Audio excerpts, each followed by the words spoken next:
Hello, people of New World. If you don't know, there's a reason to be excited. New World just dropped their biggest announcement yet to date, that being an expansion and tons of upcoming content through a new release schedule that they're calling Seasons. There's going to be all sorts of new things and a lot to be excited for. And the biggest thing is that it is all going to be coming within the next year, so very, very, very soon. There's a lot of content that needs to be covered. There's too much to fit on just the roadmap if that's what you looked at. So here are all the biggest takeaways and everything you need to know from the dev update, the roadmap, and everything that's to come. Seasons are coming. So these will release every quarter. That means every 3 months. For those of you who are numerically declined, we're going to be seeing new content added to the game. Now, this is fantastic news. As anyone who's played New World knows, we've gone through some incredibly dry content spells. So it's refreshing to hear that we can finally start expecting regularly scheduled content.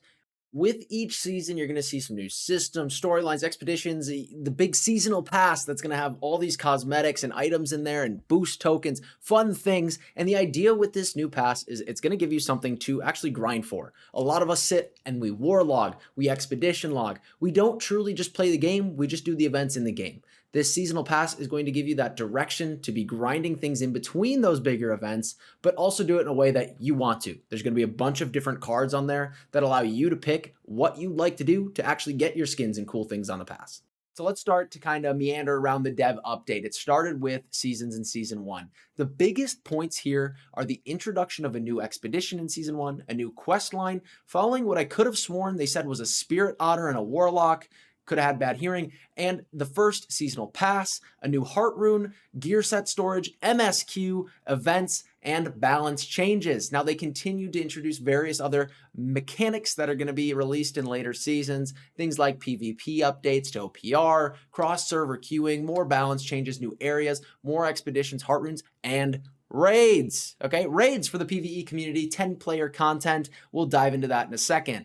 So Season 1's first expedition is called the Empyrean Forge. This will follow this fire-themed storyline, as this season is going to be called Fellowship and Fire. This has fire people and Varangians to fight with 2 different bosses. Do you say it Varangians or Varangians? I don't know. But the most exciting piece is the mechanics. There's going to be brand new difficult mechanics in between the boss fights, but for the boss fights themselves. And we all know how great the devs are at their own game, and they said they kept wiping on the first boss, so I can't wait to see how difficult that can be. Regardless, during these fights, you're going to be seeing some new, interesting, difficult mechanics that should really help to embellish the PvE content and really give some excitement to what the raids can bring.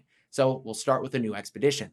Now the quest line we're going to be talking about is going to tie into the season pass. It'll lead you to the forge and all the other content there is to do, and you'll be able to test both of these as soon as tomorrow when the PTR drops. Now the actual seasonal pass that comes is very exciting. It will offer a free and a premium version, so you'll have 100 levels, and it'll be like you're playing Fortnite again. There's going to be rewards at each level, and we're not exactly sure what the rewards are, but they say it's mainly cosmetic. Now, the one thing they do mention is that the premium track is going to have better visual effects, but they also say something along the lines of better roll odds. Does that mean a pay-to-win system's coming with BIS loot? I don't know. We're not really sure what that means, but regardless, you're going to be getting some cool things and something to actually progress and do in New World to have continual content. The next thing we know is on the horizon is combat balancing with some perk changes and armor weight changes for PvE and PvP. Starting off with PvE, they're going to improve the effect of Bane on ranged weapons to make them a bit more viable, and they're going to remove the elemental damage reduction affix and mutators so that you can actually use magic weapons. PvP is where we'll start to see some of the bigger changes. So starting off, Musket, everybody hates it. They're going to be adding an inaccuracy effect that can be modified by the accuracy perk. So we'll see what that actually does, but it should make it so that you don't get hit as often from a far distance. It doesn't say anything about damage changes, but we'll see. With Greatsword, their stickiness is going to be nerfed, so its homing and its actual targeting on players is going to be changed. And then on the hatchet, they want to make adjustments to defy death so that the hatchet is no longer just a get out of jail free card. Additionally, we're also going to be seeing some changes to Rens and Fortifies and various CC abilities, although they don't exactly explain what that means yet. But the only other big change we'll be seeing is armor equip loadout changes. As such, perks are going to be balanced in the sense of what is your loadout weight, and they say this, but I'm not exactly sure if this is what they mean, but actual armor defensiveness values. This means that perks like Rezill or Shirking Fort are going to have their percentages adjusted based on your armor weight or potentially your actual armor value, nerfing the light armor meta, and they say they want light armor to truly feel like a glass cannon. What that means is medium and heavy armor builds are probably going to see quite a bit of a buff and a lot of survivability, whereas light is going to be even squishier. Some additional Season 1 things, we have a new Firestorm Heart Rune, which is going to be like a big fire spin AoE ability. That's pretty cool. And there will be many more Heart Runes coming as the seasons progress. The main story is going to have some quest updates. So they've completely revamped Brightwood and Weaver's Fen. I'm so glad that I've now gone through that twice on 2 alt characters. So can't wait to do it again. And gear set storage is announced to be coming in March. You'll unlock these at as soon as level 25. You'll get more gear set slots throughout the seasonal pass, but you can also obtain more, they say, with Marks of Fortune. There's also going to be new world events coming. So like the good old days, we'll have that Corrupted Rabbit event where you'll never get your chest if you're Daniel. Otherwise, we have some new world-changing events, one they're calling Springtide Bloom. So this should be similar to something like Winter Convergence. So that's pretty cool. And then lastly, an event boss like something we're having right now or something like Turkulon that they're going to call Fury of the Spriggan. So event-related things also incoming.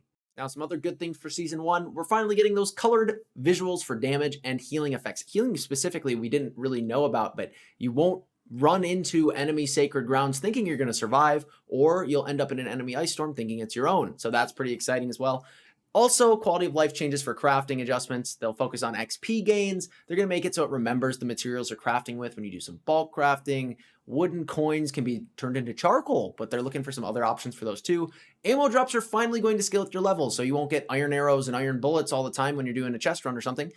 Bags and tools, they're adding in scarabs and stopwatches so that you can roll bis on those, because we all love crafting bags and tools, obviously. And then they're going to also kind of add in this weird like twink ability if you've been a WoW player, but they're going to make it so that base level is applied to the items you craft. So for instance, if you craft a star metal item that requires level 40, you could juice that up with as much gear score as humanly possible, but it will still only be used by level 40. So you could have a much stronger weapon for a friend that you're trying to carry. Now, the dev update continued on with other content that's going to be coming in later seasons too. For PvP, we're going to be seeing some cross-server OPR in the near future, but with that, many OPR changes too that aren't on the roadmap. We'll be seeing some scoring changes to increase points for defending and capturing, even doors getting more health. So those doors that are basically indestructible right now, good luck getting through them with your friends. But they also talk about Baron and adding shields on the doors so that they cannot be sniping Baron anymore with bows and muskets. So I think that's kind of interesting too. Other than that, PvP reward track is going to get improved with actual BIS items. So they're going to make the rewards better. They're going to take some of the RNG out of it and make it more lucrative by making it so that every few levels or at certain thresholds that you guaranteed get a good item to drop. They're also creating a new arena that's going to be rotated in and out with the old arena map. And then we have Influence version 2 coming in the fall. This is going to be the revamp of the bar pushing system to just make it less grindy, more fun, and create open world PvP. So they want this to feel more like an event when you're trying to push bars to get those territories for wars. So territories are now going to have an actual schedule in which they can have capturable towers to modify influence gains and all sorts of other things that are going to drive many factions and many companies all into one area to engage in open world PvP and to actually declare for a war. So it could be more interesting. It could be a hassle. We'll have to see, but I like less grindy bar pushing. We'll also be seeing weapon reworks every season. So for example, the Fire Staff is going to be the first one on their playability pass that they have, and they should be expecting to do a full rework of the Fire Staff soon, but they're planning to do this every season for some kind of weapon. Now, as seasons progress, starting with Season 2 in the summer, you're going to continue seeing great new content, and this is where raids are really going to make its big debut. So the first thing that we'll see is 2 10-man seasonal, they call them trials, and you're going to have one where you're fighting waves of enemies with a boss, and then the other one is going to be that big old scary giant worm thing in Brimstone, and the idea is that this content should not be beaten on day one. It should be more difficult, and it's going to be great for the PvE community, and I can't wait to see what they do too with like leaderboards and, you know, just day one kills. It'll be great events for the community coming. Now, the other massive thing coming in this season is Transmog. So we can finally have the real endgame and get our best outfits on. We can sit there and dance around, dress up like Barbie, but we can get Transmog competitions going. We can tell you what items to focus on for Transmog, and you can start saving them right now so that you can actually use them when Season 2 drops and that actually comes out. Now, the roadmap is going to lay out the rest of the content coming for fall and summer, but the biggest announcement on there comes in the Season 3 announcement of a new expansion. We'll talk about that in a second, but Season 3 is mainly balance, Season Pass, and those influence changes we talked about already. Season 4 is going to be similar to 3, but with one major content addition, that being trinkets. So they're going to have the old mutated versions of these raid trials, those 10-mans like the big worm. So once they get old and decrepit, they're going to revamp them. And so now you have this new trinket item, and it's going to have a powerful effect that needs to be used in this content. It's probably going to be similar to a heart rune if I had to guess, but only time is going to tell. Otherwise, we'll have cross-server arenas and expeditions coming in Season 4, and the only other interesting thing is seasonal territory control, which leads me to believe that territories are going to be dropped every season, allowing for recontrol of the entire map and promoting more war content, so it's not just the same company that owns one zone the entire duration of the game. We'll see. Now, the final amazing thing that we're all super excited for is the expansion. Everybody's psyched for this. You have to be if you're a New World player going through just absolute droughts. But we have this expansion coming with a new story. So I'm not sure what that means, but like a brand new main story quest, hopefully. And then a zone transformed. I don't know if we're going to have another continent or if it's going to be like a Fortnite Battle Pass moment where we get transformations in our actual Eternum that is here today. We'll have to see what that means. But regardless, having a new zone is completely fresh and exciting content for me. A new expedition coming here, but the really big thing that all of you are probably super excited about is mounts.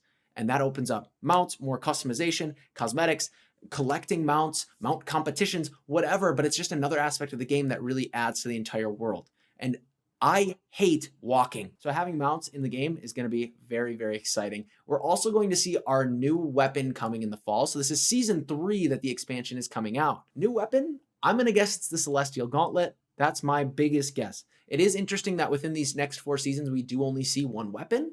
But what I'm wondering is this expansion going to be adjacent to something like Brimstone Sands? Do they count Brimstone Sands as an expansion? Because you have new story, a new zone, kind of. So it's like zone transformed. You have a new expedition. You have some kind of new thing, that being the heart rune. You have a new weapon. And here we're going to be getting some gear score increases in the expansion as well. There's a lot going on, but I think their expansion is more so like a slight bigger patch like Brimstone was.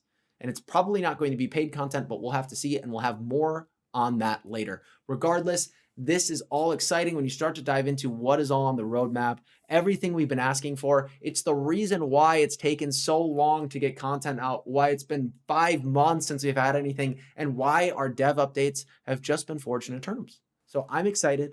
As I said, there's a lot to unpack here. There's a lot more content to dive into, and I'll be here for it all. So keep your eyes on the channel. Head on over to Icy Veins if you're a new player coming back and you want some guide content. We'll also get a lot of this new stuff put up on some Icy Veins guides. But as always, I'm ready for this journey. I'm ready for all of you. Thank you for watching. Thank you for listening. And thank you to every single one of you beautiful people for being you. Peace.